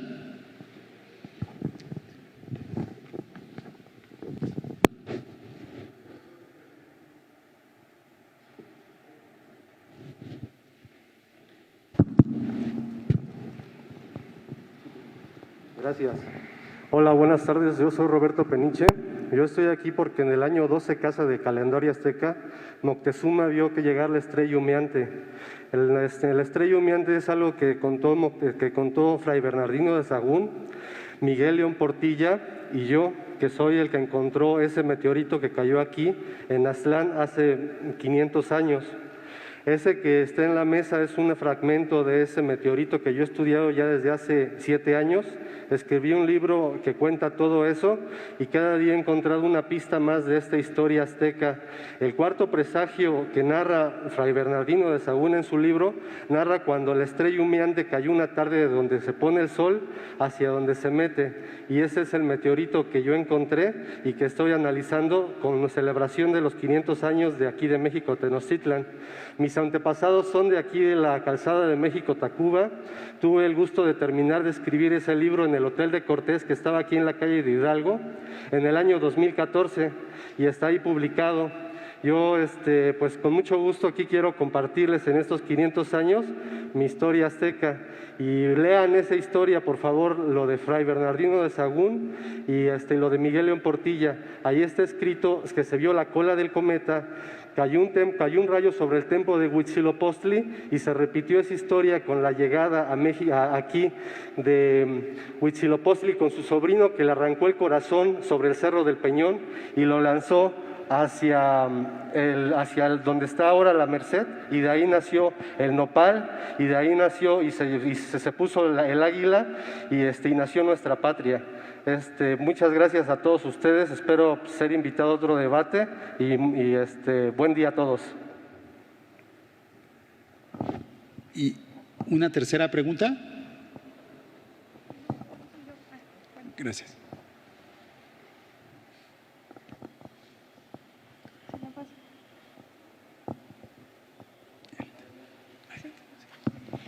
Hola, buenas tardes. Mi nombre es Yaratzet.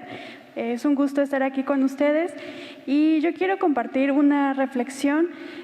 Obviamente les invito a cuestionarse cómo en este foro se ha repetido la palabra indígena y se ha debatido sobre la manera en que este término crea una homogenización en torno a los pueblos originarios. Es una manera de borrar la diversidad de sus identidades, ¿no? Y una prueba de esto es que cuando se promulgó la Ley Federal sobre monumentos y zonas arqueológicos, artísticos e históricos, se marcó como la categoría de patrimonio arqueológico, el que fue creado en el México prehispánico y hasta la conquista de Tenochtitlán. Entonces se cuestionaba por qué hasta esa fecha, si la conquista o bueno, la llegada de los españoles a este territorio no fue de manera homogénea, ¿no? Es como una de las manifestaciones de que se intenta homogeneizar a los pueblos originarios a través del término indígenas. Gracias. Muchas gracias por las intervenciones y pues retoman un punto que ya habíamos mencionado, pero que no está mal nunca seguir discutiendo, el de la pluralidad y la diversidad de los pueblos indígenas, ¿no? Entonces no sé si alguna de ustedes o alguno de ustedes quisiera. Muchas gracias por las tres intervenciones. Sí, definitivamente es algo que tenemos que continuar cuestionando. El primero y el tercer comentario están relacionados. Porque, bueno, yo coincido, ¿no?, con que la categoría de indígena hoy día es un concepto homogeneizante, pero voy a tomar prestado también algo que Yasnaya Aguilar ha reiterado en sucesivas ocasiones y a mí en lo particular es un punto que me gusta bastante, es el de pensar lo indígena hoy día como un concepto político, porque presenta a unos pueblos con características culturales comunes, compartidas, mejor dicho, pero no poseen herramientas de Estado. Entonces, yo quiero ver el lado positivo, ¿no?, muchas veces de los conceptos. Sabemos que son conceptos homogeneizantes. Indígena hoy día, indios, ¿no?, en el momento de la llamada conquista, pero también nos puede servir para deconstruir, ¿no? esta situación. Creo que pues son conceptos poderosos que venimos trabajando precisamente en revertir y en profundizar en la heterogeneidad, ¿no? que encierran. Y con respecto al primer comentario acerca de qué sucede, ¿no? con todos los otros pueblos indígenas que en el siglo XVI tuvieron diferentes papeles, por así decirlo, en la llamada conquista, creo que sí se están haciendo buenos esfuerzos por ponerlos en relieve y por mostrar todas estas visiones. Claro, es un trabajo que tenemos que hacer en lo colectivo y sobre el que creo que hay muy buenos avances. Hablábamos antes de las investigaciones, también en el ámbito de la difusión de la historia, que es tan necesaria, en torno a la historia tlaxcalteca, las versiones tlaxcaltecas, ¿no? de la conquista. Entonces, creo que sí se están haciendo esfuerzos, pero sí, tenemos que seguir haciendo énfasis en ello. Y el concepto indígena, pues quizás retomarlo pero de una manera empoderada, si lo queremos ver así, y que nos sirva para poner de relieve pues diversas situaciones de desigualdad y de inequidad que vivimos hoy día. Gracias. Sí, a mí me gustaría empezar por tu pregunta, muy buena pregunta. Y es que tal vez el gran peligro sea la excesiva generalización, porque también aquí hemos hablado de los españoles y la verdad es que España no existía, o sea, eran de Extremadura, ¿no? Unos andaluces, algunos castellanos que le tenían fobia al agua y que desecaron el lago los siguientes 200 años, o sea, yo creo que sí hay que ser bien cuidadoso con las palabras. Tal vez una manera de subsanar esto con mucha justicia es invitar a la Secretaría de Cultura de la Ciudad de México a que una de estas mesas sea con, en lugar de académicos o no sé, como los llamemos, pues que venga gente. La Ciudad de México es una ciudad indígena total y absolutamente, ¿no? Triqui, ñatjo, Omasagua, ñato, ñañu, ñuju, ñuñu, o sea, que vengan y ellos también puedan decir cómo se sienten, cómo son, cómo se autodefinen, cómo se entienden. Y se van a dar cuenta también que, lo dijo alguien de ustedes, lo dijo, que también dentro de los pueblos indígenas la heterogeneidad es la norma. Es impresionante, yo hago trabajo en la Sierra Tarahumara y los tarahumaras son muy altos, más altos que yo, y uno me decía, acabamos de encontrar otros tarahumaras ahora que nos fuimos a la pizca del tomate a Baja California. Ay, ¿a poco había más tarahumaras? Sí, como de tu tamaño, eran más chiquitos. Eran mixtecos, ¿no? Pero para los rarámuri eran tarahumaras también, ¿no? Y créeme que nadie se hubiera enojado por eso, ¿no? Hay gente a la que yo le he dicho, pero usted es ñató, ¿no? No, soy otomí. Por eso, ñato, no, otomí. ¿No? Oiga, pero es que otomí es una palabra en náhuatl que puede ser despreciativa. No sé, no entiendo, otomí. Hay que preguntarle a la gente qué dice que es. Y me gustó mucho la pregunta sobre Tacuba, ¿no? Híjole, aquí hay historiadores que son muy críticos de su propia disciplina y saben que las fechas son totalmente arbitrarias. Y de hecho no son festejos, estamos hablando de una conmemoración. Y una conmemoración que implica no solamente memoria, sino también recordare, que es traer al corazón, ¿no? Ahí que pensar en las contradicciones, pensar en lo distinto. Yo de adolescente no recuerdo a alguien que le cantó mejor a Tacuba que Chava Flores, ¿se acuerdan, no? Adiós mi linda Tacuba, bella tierra tan risueña, el del metro, por ejemplo, ¿no? Y termino con un dato que me llama mucho la atención sobre esto, y es que la hija menor de Moctezuma, Isabel Tecuichpo, colibrí, ¿no? Moctezuma se casa con Juan, se casó 3 veces, enviudó 2, no, las 3 enviudó, mató a sus maridos. El último, Juan Cano, recibió junto con Isabel Moctezuma las tierras del pueblo de Tacuba, de la cual después surgieron condados, etcétera, que abarcaba desde Tacuba hasta Huixquilucan, Gilotzingo, Lerma, Cahuacán, Azcapotzaltongo, Nacascahuacán, Tlalasco, etcétera. O sea, se metía hasta era una parroquia gigantesca. Y los herederos, o sea, tú puedes encontrar en el Archivo General de la Nación las peticiones de los descendientes de Isabel Tecuichpo para que le regresen a las tierras o les den rentas. Y hay un historiador, Acosta, que ha investigado cómo en efecto la Casa Real de Moctezuma sobrevive hoy en el sur de España. Y tienen pasaporte de la Unión Europea. Y viven ahí desde hace 100 y tantos años. Y reivindican el origen de Isabel Tecuichpo de Moctezuma.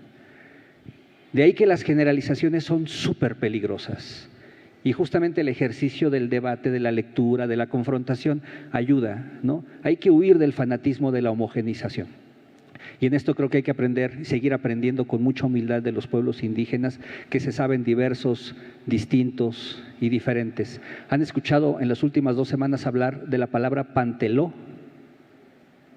Panteló, en los Altos de Chiapas, ¿no? Tomada por el crimen organizado y que ahora hizo una autodefensa que se llama el Machete y que salieron en todos los periódicos con armas no largas, lo que le sigue.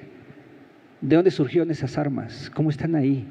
¿Qué circula mucho más allá del circuito turístico que vemos y que nos venden? Hay cosas más adentro de los cerros de lo que somos capaces de ver. Pienso. Bueno, respecto a la última pregunta, yo creo que las palabras son adecuadas o no según contextos. Entonces, cuando estamos hablando de una situación política, como la que hemos estado discutiendo aquí en esta mesa, yo creo que la palabra indígena, como muy bien señaló Marta, y retomando esta cátedra que siempre nos ha dado Yasnaya Aguilar, es una palabra que refiere a un estatus político. Es el estatus político de las personas que pertenecen a naciones que fueron cooptadas, que quedaron, digamos, cooptadas dentro de un estado, pero que no son ellos mismos un estado. Entonces, en ese sentido, a mí me parece que la generalización es válida porque es el reconocimiento de un estatus político. Pero también estoy de acuerdo contigo en que en los contextos donde sea necesario, posible y relevante hacer distinciones, habrá que hacerlas y habría que hacerlas con algo que acaba de mencionar Carlos, por ejemplo, con la autodenominación de los pueblos, ¿no? Hasta hace poco a los pueblos indígenas los llamábamos por sus nombres, digamos, nombres que les poníamos en castellano y que generalmente venían del náhuatl, pero en el catálogo, por ejemplo, de lenguas indígenas, todas las lenguas indígenas están listadas con su nombre en español, por decirlo, y con el nombre con el que se autodenominan, ¿no? Y eso, por cierto, es un problema porque luego hace contar como diferentes lenguas que a lo mejor son la misma, o en fin, pero eso también es una muestra de respeto y de reconocimiento, ¿no?, a la diferencia. Pues agradezco mucho las respuestas de Marta Martín, de Carlos Hernández y de Violeta Vázquez. Y bueno, la segunda intervención, justamente creo que el tema de los presagios de la conquista, que es de los que hablaba usted, tiene mucho que ver con este debate de lo que es indígena y de lo que no es indígena, ¿no? Porque ha habido historiadores recientes que dicen que los presagios de la conquista en realidad son inventos europeos y que corresponden más a un imaginario medieval. Esa es la tesis de Guy Rosat, el historiador francés avecindado en México desde hace muchos años, que dice que son un invento de los frailes. Y en cambio ha habido labores de investigación sobre los presagios que hablan más bien que sí tienen una profunda raigambre mesoamericana, que muchos de ellos se refieren quizá a acontecimientos reales que fueron interpretados, pero que en su conjunto lo que construyen es una interpretación indígena de la conquista. Implican una definición de la conquista como un cambio de era de parte de los mexicas, porque los presagios son de los mexicas, ¿no? Implican la definición de la conquista como un cambio de era y como finalmente el fin del sol mexica y el inicio de un nuevo sol. Eso es lo que nos ha mostrado Diana Magaloni, sobre todo en sus trabajos sobre la historia de Sahagún, sobre el Códice Florentino y las imágenes del Códice Florentino. Y pues ya antes de irnos al corte, nada más quería recordar que la Ciudad de México siempre, México Tenochtitlan, perdón, y México Tlatelolco, no solo eran ciudades nahuas mexicas, eran también ciudades en las que había al menos un 20-30% de la población que era otomí. Y que, por cierto, los otomíes eran los cargadores, los pobres, los que no tenían tierras, eran la población marginal de la ciudad. Y es muy interesante que muchos de ellos apoyaron a los españoles. Sus razones tendrían para responder a esa historia de marginación y de explotación a la que habían sido sometidos por los propios mexicas, hablando de la heterogeneidad del mundo indígena. Entonces, pues nos vamos a corte y regresamos para la sección final de este programa tan interesante. Muchas gracias.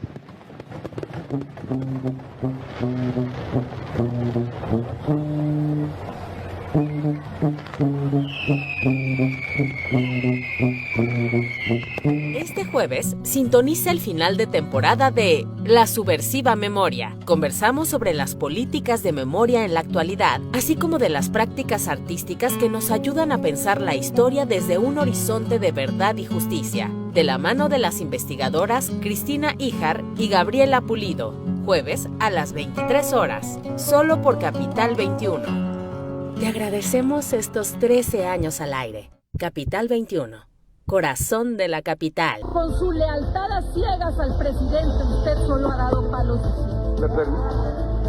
¿Me permite, por favor? A ver, no me...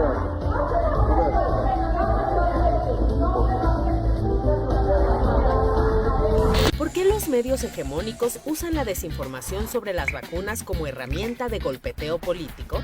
Descúbrelo este sábado en Aunque Usted No Lo Vea, en compañía de Ana Francis Moore, Leticia Calderón, Jorge Naredo y Fabricio Mejía.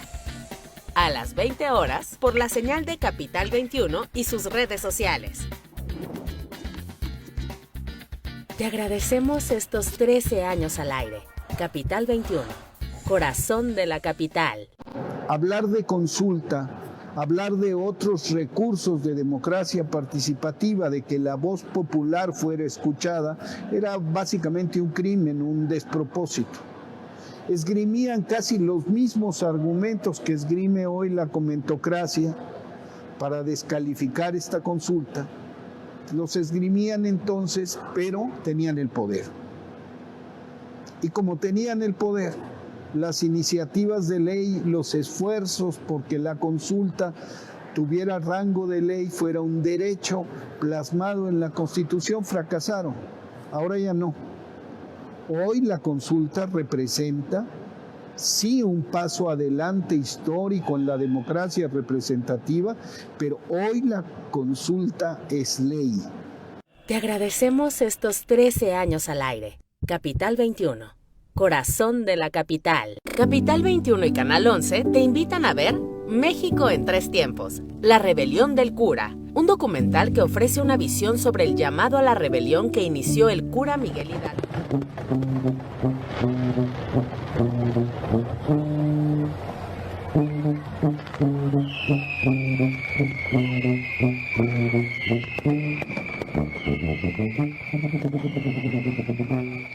Bienvenidas, bienvenidos a la última parte del jueves de debate de esta noche. Pues en la introducción se me olvidó presentarme, yo soy Federico Navarrete y tenemos de invitados a la doctora Marta Martín, a la doctora Violeta Vázquez y al doctor Carlos Arturo Hernández. Y pues seguimos con la discusión de estos temas, seguimos esperando preguntas de las redes sociales. Si alguien más de la audiencia quisiera hacer una pregunta en este bloque final, pues adelante, pero pues vámonos con los comentarios y con las cosas que seguimos discutiendo tan interesantes. Yo creo que una buena manera de abordar este último bloque, o mejor dicho, un tema, es pensar en las realidades ahora sí más contemporáneas que nos tocan en relación con las resistencias, si las queremos llamar así, que hacen que el contexto indígena, aunque ahorita estemos generalizando, esté omnipresente allá donde querramos mirar. Y yo quiero hacer nada más énfasis en 2 asuntos que tienen que ver precisamente con el contexto netamente urbano donde nos encontramos. Carlos ya lo mencionó en el anterior bloque, la Ciudad de México es indígena también. Bien, y eso es algo que en la mayoría de las veces se soslaya. Tendemos a hacer esta asociación de lo indígena con el mundo rural y pues, como lo querramos llamar, lo no indígena con los contextos urbanos. Y algo que tenemos que tener absolutamente presente es que en la Ciudad de México viven y conviven diversos grupos indígenas de diferentes procedencias y muchos de ellos están en lucha por sus derechos de manera activa. Por ejemplo, los otomíes, ahora sí ñañú, bueno, no sé exactamente qué grupo cuál sea, digamos, la manera de nombrarlos, que se encontraron habitando en las colonias Roma, en la Juárez, a partir de diversos movimientos migratorios ocasionados por los sismos, por ciertos procesos políticos, y que están luchando por este espacio también legítimo y que les pertenece en la ciudad. Y eso es algo que creo que debemos tener muy claro. Y un segundo punto que quería traer acá para cerrar mi intervención es algo que también mencionó Carlos, y es esta reindianización, para hacer énfasis en que lo indígena tiene muchos caminos hoy día. ¿Qué es ser indígena, ¿no? Tiene que ver con un color de piel, tiene que ver, por supuesto, con una lengua, ese es uno de los marcadores, digamos, fundamentales, pero a veces no necesariamente, ¿no? Ahí está el criterio de autoadscripción. Y a mí siempre, bueno, me ha llamado la atención y me ha interesado mucho un movimiento cultural vinculado con pues la comunidad Ñusavi, mixtecos, jóvenes de segunda, tercera generación que se reconocieron como mixtecos en época reciente y que pues trabajan en diversos colectivos de recuperación de elementos culturales, precisamente en este contexto urbano. Sus padres migraron en algún momento o incluso sus abuelos y hoy día están trabajando, ¿no? Y se definen, han recuperado pues esta categoría desde este punto empoderado, del que también hablábamos antes. Entonces yo creo que es algo que no debemos perder de vista. La Ciudad de México, los contextos urbanos también son indígenas y, por supuesto, el derecho a la ciudad es algo de todas y de todos, es algo insoslayable y por el que debemos trabajar también en colectivo. Gracias. Antonio García de León dice que ya en el siglo XVII la Ciudad de México la Ciudad de México hacía parecer a Nueva York o a Ámsterdam o a París como un rancho. Es decir, se hablaban más de 10 idiomas africanos en la Ciudad de México, ¿no? De esclavos. Se hablaban muchísimas lenguas indígenas, por supuesto el castellano, se escribía en latín, se enseñaba en griego, se escribía en una cantidad extraordinaria de cosas. Pero más allá del tema polifónico en términos lingüísticos, lo que nos dijo nuestra lingüista de la mesa, es decir, culturas vivas en interacción, etcétera, ¿no? Pero si pensamos en los años 40 del siglo XX, la ciudad más caribeña o una de las más caribeñas era la Ciudad de México, con Tongolele, con Pérez Prado, con una serie de movimientos extraordinarios en los cabarets, etcétera. Es decir, la ciudad sigue permanentemente viva. El norte es profundamente náhua, ¿no? Con la Tonantzin Guadalupe, encontrada por un indio que seguramente hablaba otomí, que era Juan Diego, ¿no? Pero vayan a la zona de Nezahualcóyotl o Valle de Chalco, donde la que rifa es la Virgen de Juquila, por la cantidad extraordinaria de migrantes de la costa oaxaqueña, por ejemplo. O váyanse más hacia otros lados, donde está el Cristo Negro de Otatitlán de Veracruz, con una cantidad de devociones en el Valle de México que hacen que, insisto, esto parezca una serie de laberintos de procesiones, rituales, memorias, lenguajes, comida. ¿Van a un tianguis los domingos? ¿Qué encuentra uno en el tianguis? Digo, si van a San Felipe van a encontrar carros robados, pero no, váyanse a otro más leve. Te van a encontrar escamoles de Hidalgo, barbacoa de Tlaxcala, pulque del Estado de México. El tianguis se mete al corazón de la Ciudad de México y hace que la ciudad sea india, pero también sea más Choloscatepunk, pero también se haga oaxaqueña, se haga muchas cosas. Pero también quisiera llamar la atención sobre la descentralización. No todo es la Ciudad de México, ¿no? Si van otra vez a Chiapas, van a encontrar en la periferia, otra vez de San Cristóbal, que hay mezquitas de musulmanes que son tzotziles y que rezan a Alá en tzotzil y en árabe. Y uno podría pensar que es una contradicción. No, entre más exótico, entre más extraño, entre más sincrético, más abundancia, digamos, de vitalidad, ¿no? Pero de ahí vamos al norte y seguramente hay zonas muy grandes en Nueva York. O sea, yo tengo informantes del Estado de México que me dicen, oye, estaba yo lavando mis platos en el restaurante chino donde trabajo en Nueva York y de repente me llegó un olor a copal. Y pues en los restaurantes chinos olerá todo menos a copal. Y le digo, ¿y cómo lo interpretas? El divino rostro y el señor de Chalma quieren que me regrese al pueblo a tener cargo. Y lo he soñado. Y uno dice, cámara, en efecto, ¿no? Es decir, también la vecindad con el norte es exactamente igual de sabrosa en ese sentido, al igual que, por ejemplo, los estados de la frontera sur se redinamizaron, por ejemplo, con las migraciones centroamericanas y particularmente guatemaltecas durante la Guerra Civil.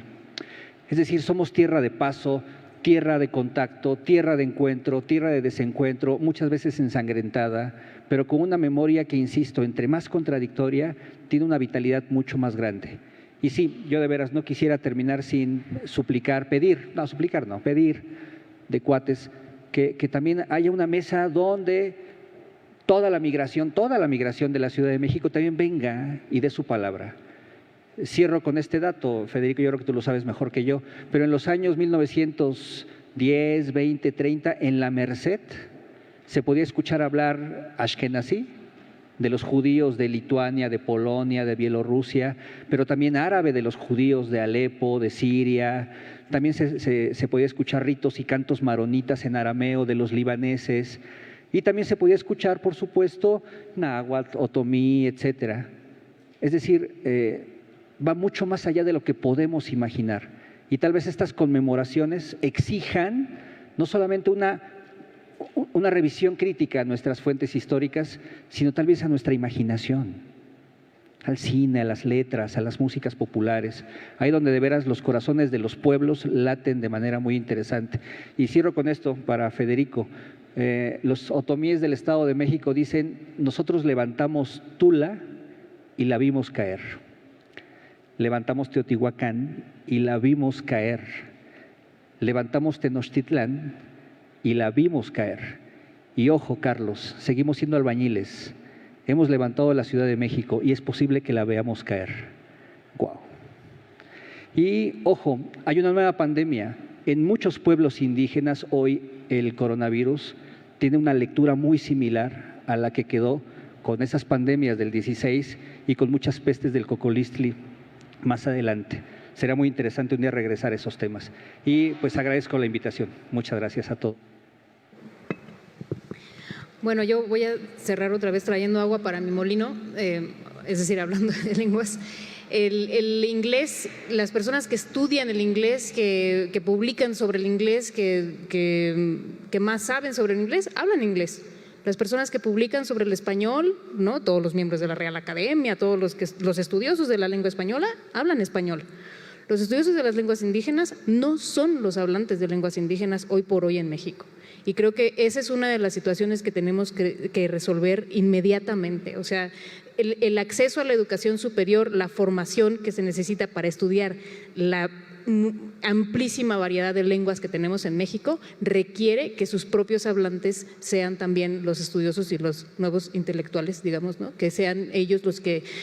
porque incluso el método de investigación es distinto si eres el hablante de tu lengua, de la lengua que analizas, que si eres el que va a preguntarle a alguien más. Entonces creo que faltan políticas muy agresivas, afirmativas, para permitir que eso suceda y ojalá que las próximas generaciones, que ya empieza a haber, ¿no?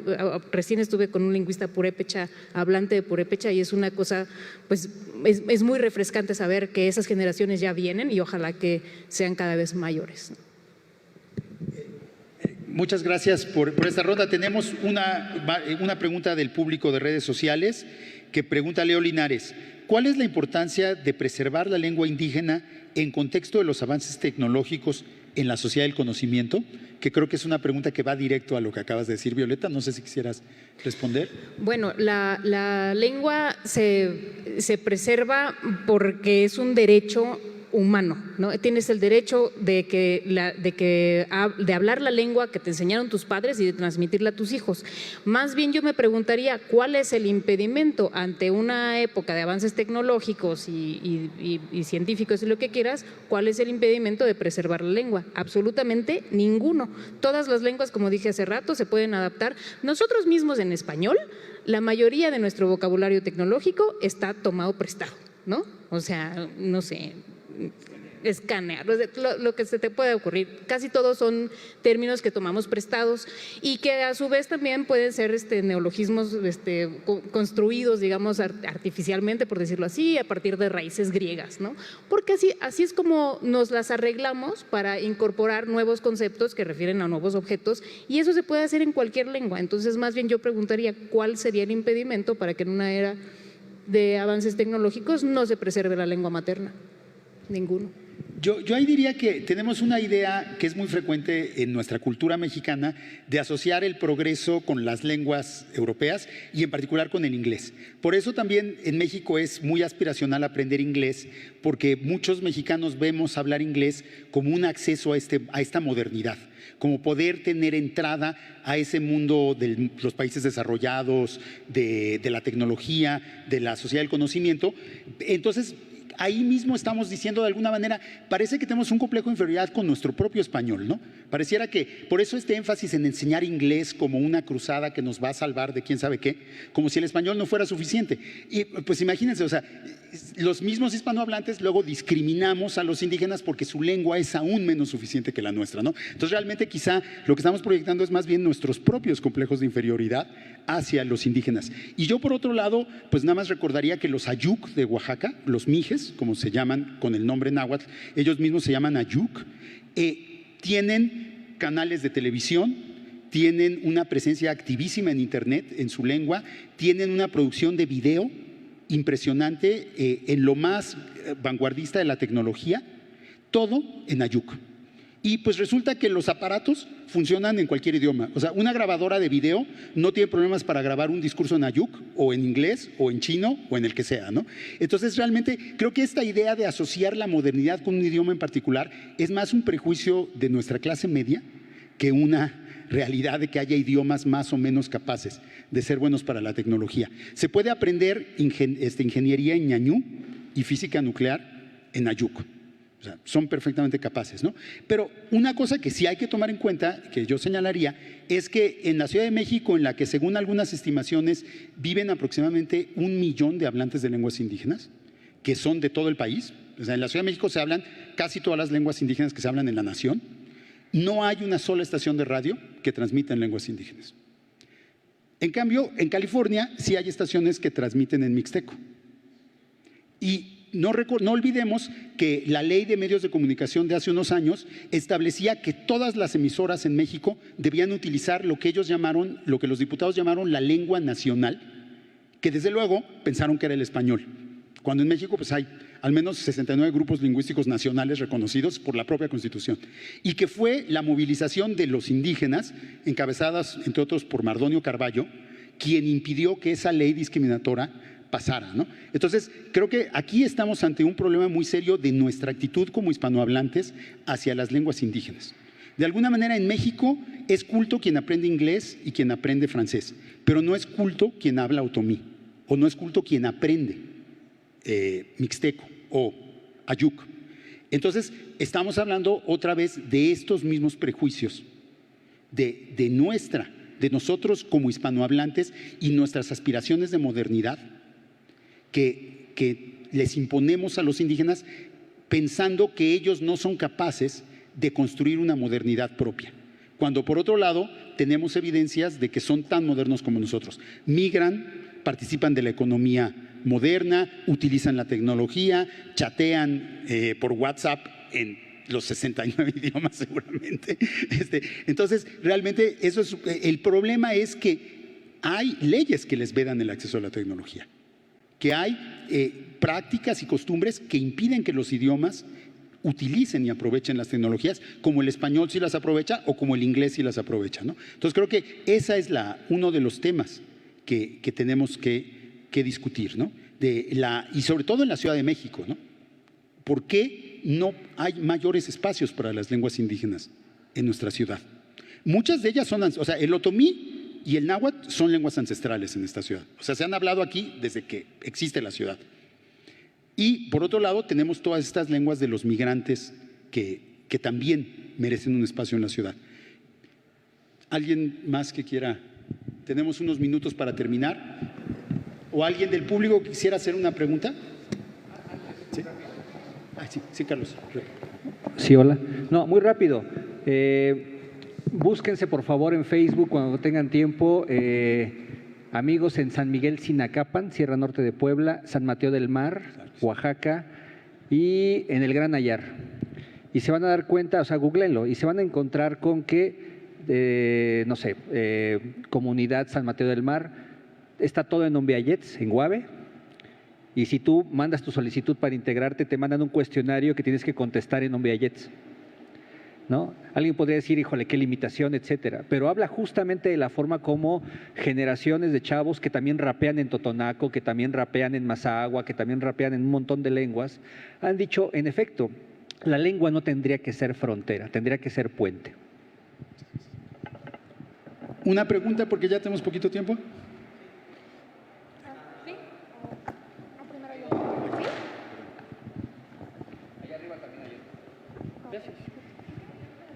Ok.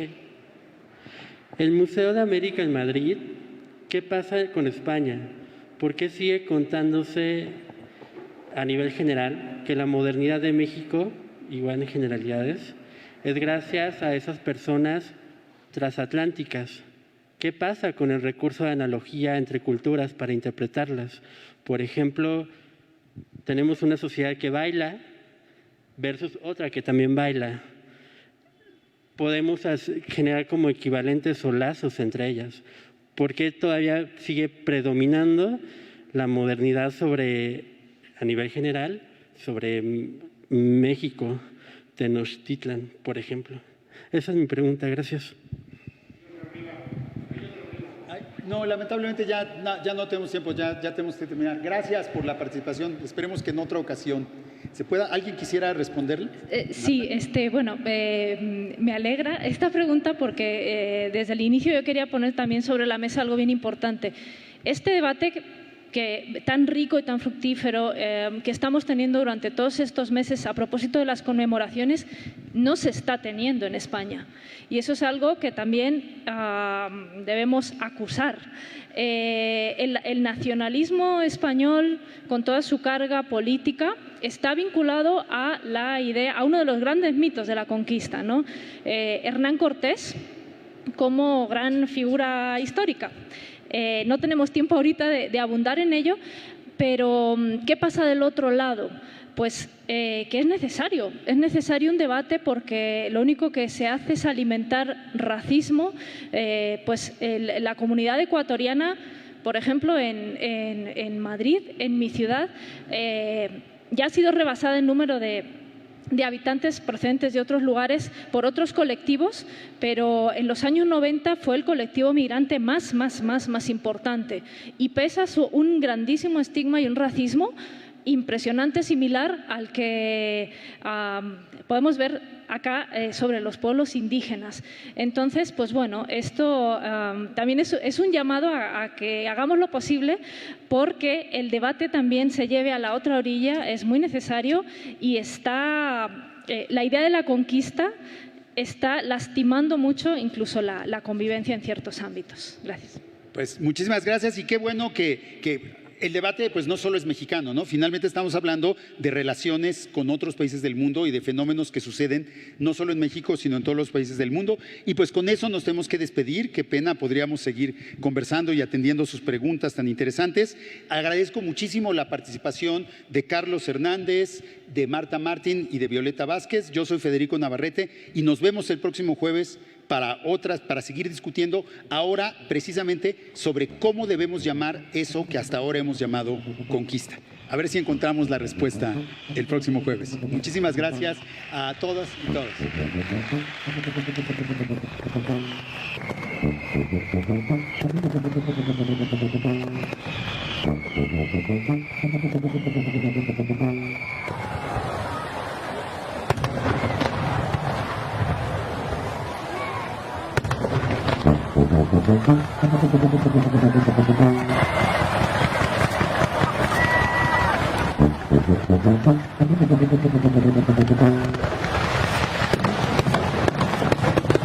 Thank you.